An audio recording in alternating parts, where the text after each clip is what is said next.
I was very beautiful, the most beautiful girl in my neighborhood. Before marriage, my body was heavy. Anyway, I took great care of my body, but I never liked any other man. My mother used to say that I will not marry my daughter until she says so. My mother also told me that if there is anyone in your life or you like someone, you can tell me. My problem was that I did not like anyone and I did not know what it was about this man that I had ever gone towards him. His name was Anwar. He lived in our neighborhood. He was my age and he seemed good looking. It was not that he was more beautiful than me, but he did not look bad standing with me. He had been trying to reach me for a long time. Sometimes at a wedding in the neighborhood, sometimes in the arms of one of my friends, and sometimes in gestures like this. He had conveyed to me that he loved me very much, but every boy in the neighborhood used to say this because he wanted to marry me. That is why I listened to him. I couldn't believe it. He sent a marriage proposal to our house and before I could refuse, my family refused. I also didn't understand this refusal because I didn't like that person. I knew that he wanted me like crazy. After a few days, a marriage proposal came for me and my mother made it happen. I also had no problem with this relationship, but as soon as my wedding date was fixed, I received a letter. This letter was delivered by one of my friends. He said that I love you very much and want to take my own life. He has sent this letter for you. This is his last letter. I was surprised, but I didn't care. If someone dies because of me, what should I do? He said that he was saying that you should read it for the last time. It would be a great kindness of yours.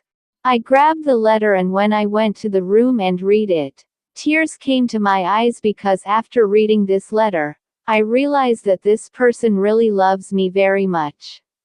I immediately conveyed the message that he should not take his own life. I was married for a month and within a month I fell in love with Anwar and we were crazy about each other. We had thought that we would marry each other and then I also said that I would refuse this relationship. When I told this to my mother got a little angry but I reminded her that you used to tell me that you would get me married to the person I wanted and this person loves me. My mother had a problem with this one thing that these people were not good at all.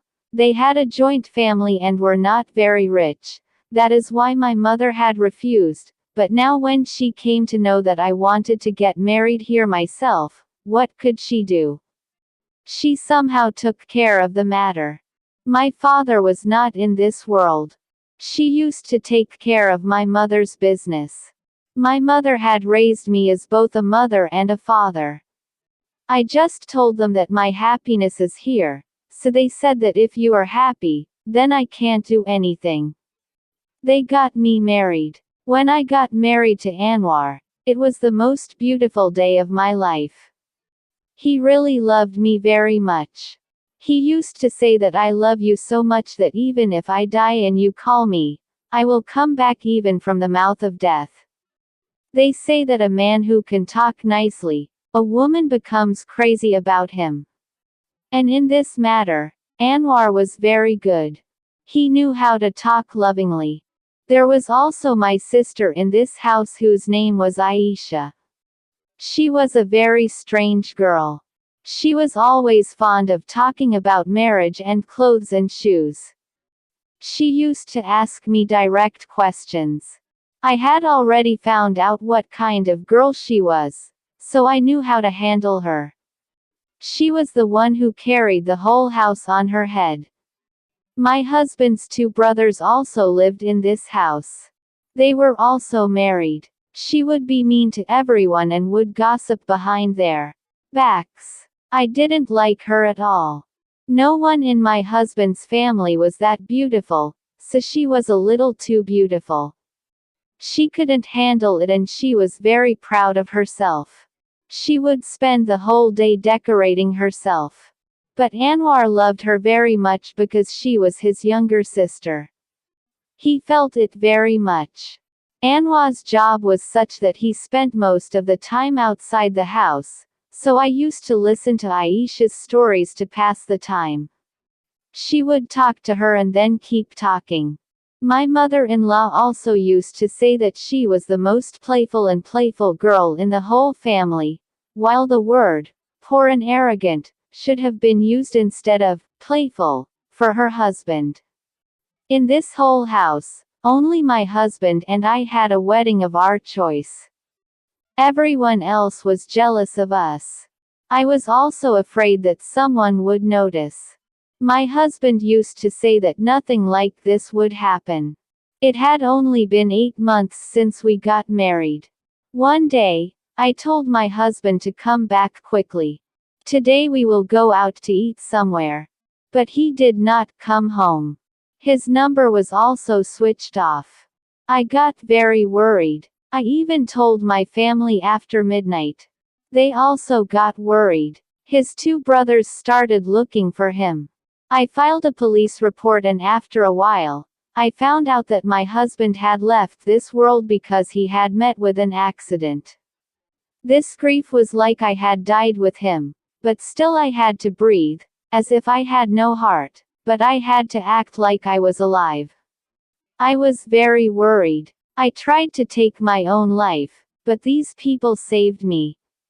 My mother also supported me a lot and said, "What are you going to do here? Come back with us." The principle was that I should have gone back, but I did not want to go back. In this house, in this room, my husband's memories were alive. Our memories were our loving moments. My mother did not approve of this at all because I was still young. I had not even been married for a year and I had no hope. She said that you have no business staying in this house. There is no point. I said that I want to stay here. Even the flowers had not been taken down from our room yet. I had to stay in this house. My mother had always listened to me. She said that you will only make yourself more sad. If you leave here, you will be able to forget all these things. But how could I forget the person I loved, and the biggest thing was that he loved me. I liked him because he loved me. My mother said that it is okay if you want to stay here, then stay. When your heart becomes lighter, then come back. She was saying that you will not stay here for the rest of your life. I also probably was not going to stay here for the rest of my life, but the thought of leaving here was bothering me, so I stayed there. But after a few days, I saw that my aunt was carrying all my husband's clothes and going somewhere. I asked her what she was doing. She said, "My mother said that these clothes should be donated to charity." My husband was very fond of wearing and buying clothes and shoes. He had made a collection. He was a very well-dressed man. I told her not to do that. I started crying. She said, "Sister-in-law, if you want to keep something of your brother as a token, then keep it. But what will you do with so many clothes? If it is useful to someone, he will pray for it." In this way, the person who has left this world also gets a reward. I kept my husband's suit, which I had seen on the first day, but I wanted him not to take the things from here, but he was right. If these things were given to charity, then only my husband gets the reward. I said, "Okay, take them." She took all the clothes to her college because things were being collected for the flood victims in her college. When she took the clothes, she also took other accessories like shoes, perfume, watch, etc.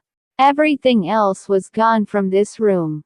A few days later, my mother-in-law said, "If you want to send your belongings back, send them back. Your belongings are brand new. If you keep them for my daughter, it would be a great kindness." There was no shortage of anything in our house. I didn't want to take these belongings with me. I thought that if my husband were alive and I had advised him about this, he would definitely have said to give these belongings to my sister. So I told my mother-in-law to take these belongings except our bed. My in-laws treated me well. They also comforted me. Sometimes we would sit together and comfort each other, talk about my husband, and start crying. One day, I was going back to my room when I saw something in the lawn of the house and the ground gave way from under my feet. I saw that my husband was standing in front of me. His face was turned to the other side, but it was my husband. I started running towards him like crazy, but I left there. I started screaming and told my mother-in-law and family about all this. They also started crying. They said, "You are feeling sad, son. It doesn't happen like this. He has left this world. Where will he come back from?" I said, "I saw it with my own eyes. When he realized that I was coming near him, he ran away. He was wearing the same clothes. It was Anwar." I was screaming badly and everyone was looking at me with pitiful eyes. Or maybe I was just delusional. That's why I came back to my room. But I saw my husband the same way as when he was standing in front of me. I didn't feel sad at all. But how could he come back? A week passed like this. Then one day, suddenly, I saw my husband again. This time, he was sitting in the lawn. When I went to him and wanted to catch him, I wanted to go after him. He ran away again. This time, my hand also hit his shoulder. It wasn't mine. He was really mine. My husband was there, but why was he running away after seeing me? This time too, I told my family about this and also told them that I had put my hand on his shoulder and I felt him. Hearing this, my family got very worried. They said that this girl has gone crazy or is she having delusions? My uncle consoled me and said that it is nothing like that. He consoled me a lot. He used to take great care of me these days. My family didn't believe me, but I knew that my husband was coming to see me. He loved me so much. He had said that even if I ever left this world, I would come back for you. Maybe he was keeping his promise. My mother called me and said that you have to come back now. But I didn't want to go back, thinking that maybe my husband wouldn't come to see me there. I refused to go. My mother was very worried because obviously I was her only child and was wasting my life sitting here. But right now, I couldn't explain anything to her. One day, the limit was reached. I saw my husband again, but this time he ran away too. When he left, I read a letter on the ground. My heart started beating fast. I was surprised, my hands were shaking. Inside the letter, it was written that I want you to do something for me. And according to it, my husband had left me a message to give all my valuable things to his sister. I remember how he loved his sister very much. How could I not be able to talk to my husband? I did the same and gave all the valuable things I had left, such as my iPhone, my wallet, and some valuable shoes, to my sister. She was surprised that why did you give all this to me? So I said that your brother had come to meet me and he had said that. My uncle was not taking things but I told him that this is your brother's order so you take it. The days went by like this. One day something happened that really surprised me. Earlier I used to meet Anwar only outside but now he was standing in my room but he was not showing his face to me. I recognized him from his clothes. I started crying and talked to him very heartily but he was not speaking in response. I said that are you not ordered to speak? Then he nodded in yes. I said that I wish I could hear your voice. He again put a paper on one side and left. From there I was happy that at least he could talk to me by writing on paper. This time it was written in the paper that do not tell anyone that I am coming to meet you. Look, my mother is very worried. They have arranged my sister's marriage but they are asking for a lot of dowry. Do you remember I had given a plot of my share in your name? I had only that plot and not even my family. I had told you that my husband had come to live in Dubai before marriage and with this money he had bought a small plot for himself which he had given in my name. I want you to give it back to my mother so that she can sell it and marry my sister. I thought in my heart that what will you and I do with it anyway? We had thought that we would build the home of our dreams on this land, but now that my husband had left this world, what would I do with it? The very next day I got it registered in the name of my mother-in-law. She was also very happy and my heart was also satisfied. A person loves the person he loves. He also falls in love with the people connected to him. That is why I was very happy. I told my nan that your brother comes to meet me. He comes to my room at night. No one else will believe it or not. At least you should believe this because even after death he only cares about you. He always cares about you. He has done everything for you. He said, how can they be brothers? I told him, if you don't believe me, spend a night with me in my room. Because the lawn was clearly visible from my room and the door had to be opened to get there.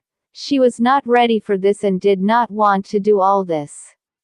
She said, I am afraid. I said, on the one hand, you say you are not sure and then you are also afraid. My uncle was afraid. She was saying that I cannot do this. But I told her that you have to do this so that everyone will believe you. I started forcing her a lot.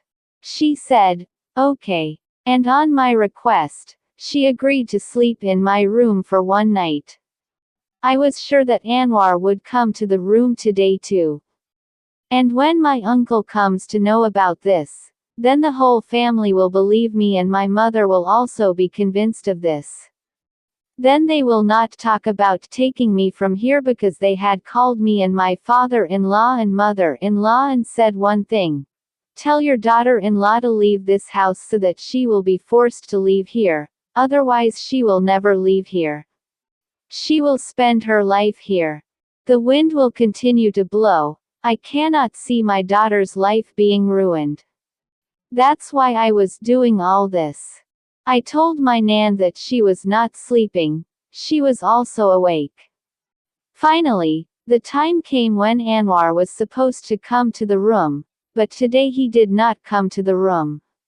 I was also disappointed and my eyes were also affected. After a while, I opened my eyes to a noise and was shocked to see the scene in front of me. I saw that Anwar was standing there and my nan was talking to him. The ground gave way from under my feet. But as soon as they saw me, they were also shocked. I turned on the light and when he turned towards me, I was left speechless because it was not Anwar, it was someone else. He was wearing Anwar's clothes. I also did not understand what was happening. I shouted and woke up the rest of the family. When the matter came to light, it turned out that my husband had never come to meet me. He was the man my nan loved and had been going around with him for a year. My nan had given all my husband's clothes to this man and had told people that I was sharing in college. The sad thing is that my mother-in-law was also with my nan and by making a fool of me, I was taking all the valuable things from him and I was understanding that it was my husband's will. That is why I gave everything. I still did not take anything back from him because I had no interest in these things. But he must have told me that what he did not do well. He did not do well with his son, that son who had left this world. I was doing all this out of love for him. I did not know that these are such people. I returned to my house and I understood that the memories of my husband are in my heart. His memory has nothing to do with anything. I still always remember him. I have not married anyone. I get the Quran recited for him and send him rewards by reading the word of Allah. This is the best gift for him. I am sure that we will definitely meet each other in this world, so I did not want to marry anyone else so that I could be only his and only him would be mine in this world.